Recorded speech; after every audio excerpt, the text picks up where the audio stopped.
नमस्ते प्यारे बच्चों, कैसे हैं आप सब? आपका इस नई कक्षा में स्वागत है।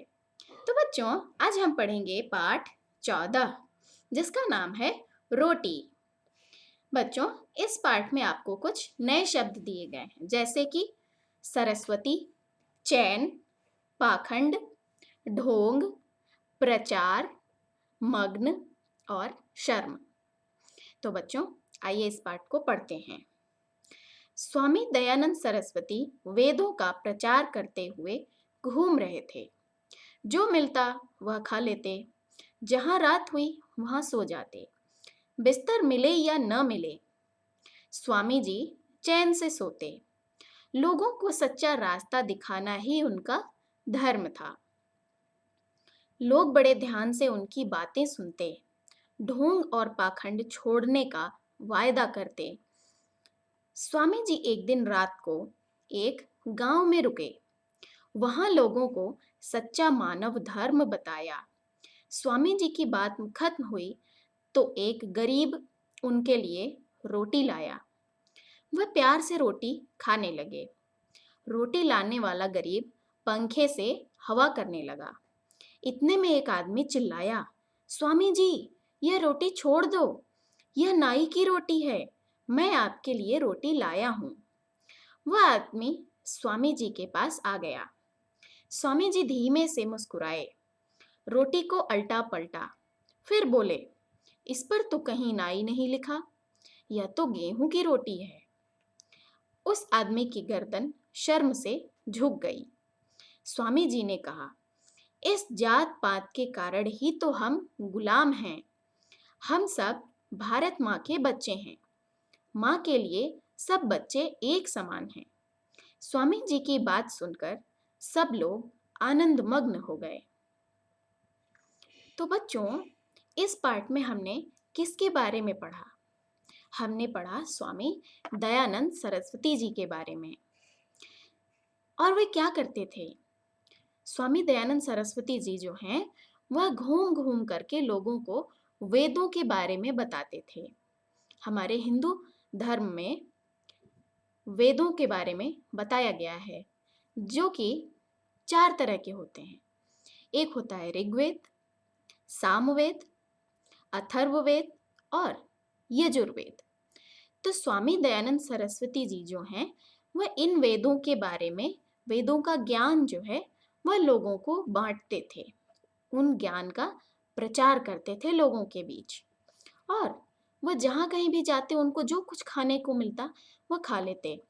अगर अगर रात हो जाती तो वह सो जाते। और उनको भले ही बिस्तर मिले या ना मिले, वह चैन से सोते थे।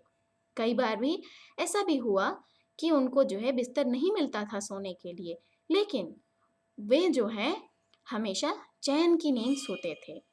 और उनका काम क्या था? उनका काम ये था कि वे दूसरे लोगों को सच्चा रास्ता दिखाते थे। सच्चा रास्ता कैसा? धर्म का रास्ता। धर्म का रास्ता, ताकि लोग जो है अच्छे कर्म करें और अपने धर्म का पालन करें। और बाकी सभी लोग जो हैं, जिनको भी वो अपने बात बताते, सभी लोग जो है उनकी बात बड़े ध्यान से, बड़े गौर से सुनते और ढोंग और पाखंड यह सब छोड़ देने का वायदा करते। ढोंग मतलब कि किसी चीज के बारे में हमें ढोंग रचाना, मतलब कि हमें झूठ बोलना कि नहीं, हमें ऐसे नहीं करना। हम ढोंगी बन के किसी और के सामने हम कुछ और बन के रहना। ठीक है, तो वह ये सब चीज़ों को छोड़ने की बात करते और वह कब बताते कि हमें अपने हमेशा हमें धर्म का पालन करना चाहिए। और स्वामी जी एक दिन रात को गांव में रुके। एक दिन क्या हुआ कि इसी तरह से वह घूमते घूमते एक गांव में पहुंचे। वहां उन्होंने लोगों को वेदों का ज्ञान दिया और फिर रात हो गई तो वह उसी गांव में रुक गए और लोगों को वहां के लोगों को सच्चा धर्म के बारे में बताया। और जब उनकी बात खत्म हुई तो क्या हुआ कि एक आदमी जो कि बहुत गरीब था, वह उनके लिए रोटी लेकर आया और रोटी लेकर के आके उनको दिया ताकि वह खाएं।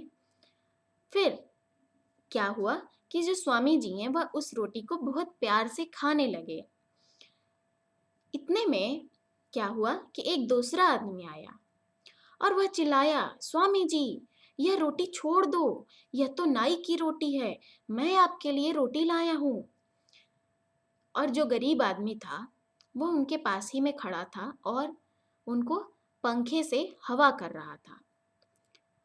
फिर दूसरे आदमी की बात सुन करके स्वामी जी ने कहा, उन्होंने मुस्कुराते हुए कहा कि रोटी को उन्होंने ऐसे आगे पीछे करके देखा और कहा, इस पर तो कहीं नाई नहीं लिखा है, यह तो गेहूं की रोटी है। उन्होंने कहा कि रोटी पर तो कहीं नहीं लिखा है कि यह नाई की रोटी है, यह तो गेहूं की रोटी है। अब जिस आदमी ने कहा था कि यह नाई की रोटी है, आप इसे छोड़ दो, वह एकदम शर्म से पानी पानी हो गया और उसने जो है अपनी गर्दन नीची कर ली कि अरे क्या हो गया। ठीक है। फिर स्वामी जी ने उन्हें बताया कि इसी जात पात के कारण ही तो हम गुलाम हैं। जात पात का मतलब कि वो जो आदमी था जिसने कि बोला कि आप यह रोटी खाना छोड़िए, मैं आपके लिए रोटी लाया हूं, वह किसी दूसरे जाति का रहा होगा, जो जाति जैसे कि ब्राह्मण का रहा होगा या फिर क्षत्रिय रहा होगा। और नाई था, नाई जो है वो एक नीचे जात में आता है। इसीलिए उन्होंने कहा कि इस जात पात के कारण ही तो हम गुलाम हैं, चाहे कोई भी जाति हो, हैं तो हम आखिर में मनुष्य, हम सब हैं तो अपने भारत माता के ही पुत्र हैं। तो उन्होंने कहा कि इसी जात पात के कारण हम गुलाम हैं और अंत में आखिरकार हम हैं तो सभी भारत माँ के बच्चे, और माँ के लिए तो बच्चा बराबर होता है, चाहे कोई भी बच्चा हो, बड़ा हो या छोटा हो, गोरा हो या काला हो, बच्चा तो बच्चा है।